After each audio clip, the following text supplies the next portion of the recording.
കനത്ത ചൂടാണ് ചുറ്റും. കനത്ത ചൂടിനിടയിലാണ് ഇത്തവണ റമദാൻ. ചൂടിന് തണുപ്പേകാൻ വ്യത്യസ്തതരം തണ്ണിമത്തൻ കൃഷിയുമായി ശ്രദ്ധ നേടുകയാണ് മലപ്പുറം വളാഞ്ചേരി കൂളമംഗലം സ്വദേശിയായ യുവ കർഷകൻ അലി അക്ബർ. റമദാൻ വിപണിയെ ലക്ഷ്യമിട്ട് ഉത്സവ പ്രതീതിയിലായിരുന്നു തണ്ണിമത്തൻ കൃഷിയുടെ വിളവെടുപ്പ്.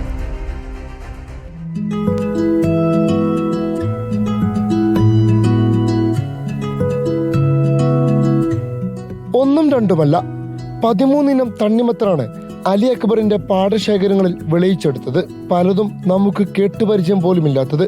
പരീക്ഷണാടിസ്ഥാനത്തിൽ വിളയിച്ചെടുത്ത മധുരമൂറുന്ന തണ്ണിമത്തൻ ഇനമായ തായ് യെല്ലോ തന്നെയാണ് ഇത്തവണത്തെ അലി അക്ബറിന്റെ കൃഷിയിടത്തിലെ താരം. പ്രാവശ്യത്തെ പുതിയ വെറൈറ്റിയാണ് നമ്മൾ തായ് യെല്ലോ എന്നുള്ള സംഭവം വന്നിട്ടുള്ളത്. മധുരത്തിൽ നല്ല മധുരമാണ്. പിന്നെ ഓറഞ്ച് മഞ്ച് കഴിഞ്ഞ പ്രാവശ്യം നമ്മൾ ചെയ്ത ഒരു വെറൈറ്റിയാണ് ഓറഞ്ച് മഞ്ച്. പിന്നെ ഇത് മുക്കാസ് പറഞ്ഞ വെറൈറ്റിയാണിത്. പിന്നെ കൃഷ്ണ എന്നുള്ള വെറൈറ്റി സാധാ തണ്ണിമത്തൻ നമ്മൾ ചെയ്തിട്ടുണ്ട്.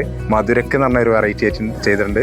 ജന്നത്ത് പറഞ്ഞ വേറെ വെറൈറ്റി ചെയ്തിട്ടുണ്ട്. പിന്നെ റൈഹാൻ എന്ന് പറഞ്ഞിട്ടുള്ള ഒരു വെറൈറ്റി നമ്മൾ ചെയ്തിട്ടുണ്ട്. അങ്ങനെ ഒരുപാട് വെറൈറ്റികൾ നമ്മൾ അനേകം ചെയ്തിട്ടുണ്ട്. ഇപ്പോൾ റമദാനിലെ ചുട്ടുപൊള്ളുന്ന വേനലിനെ തണുപ്പിക്കാൻ തണ്ണിമത്തൻ മാത്രമല്ല, വിളകൾ ഏറെയുണ്ട് അലിയുടെ പക്കൽ. 3 ഇനം ഷമാമുകളും ജിർജിലും കക്കരിയും പൊട്ടുവെള്ളരിയുമെല്ലാം വിളഞ്ഞു നിൽക്കുന്നുണ്ട് അലിയുടെ ഈ പാടശേഖരത്തിൽ.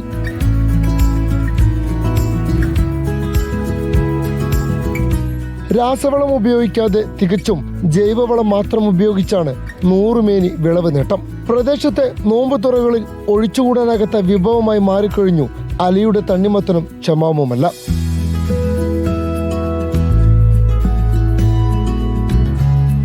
റിപ്പോർട്ടർ, മലപ്പുറം.